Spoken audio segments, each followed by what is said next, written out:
যে রেজাল্ট করছি বাড়িতে কি কইবাম যে এই যে মামুদি এখন কি করবা, কি কই ও বুদ্ধি পাইছি একটা। কি রে তামিম, আজকে নাকি তোর পরীক্ষার রেজাল্ট দেওয়ার কথা ছিল?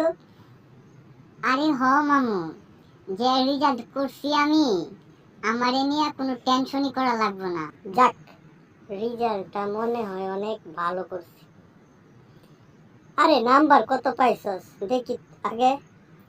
আরে মামু, ওইটা তো পরে দেখো, আগে আমি কি বলি এইটা তো শুনো। স্কুলের স্যার আমার প্রতি খুশি হয়ে যা করছে তা তো আমার সারা জীবনে মনে রাখা উচিত। মানে? মানে হলো, তোমার টাকা খরচ করিয়ে মানুষকে মিষ্টি খাওয়ানোর ঝামেলায় যাইতে হবে না মামু। হ্যাঁ। এরপরে টাকা দিয়ে বই কিনতে হবে না, আগের বই দিয়েই চলবে। এটা কেমনে? আরে মামু, তোমার টাকা খরচ হবে দেখে আমি পরীক্ষাতে ডাব্বা খেয়েছি।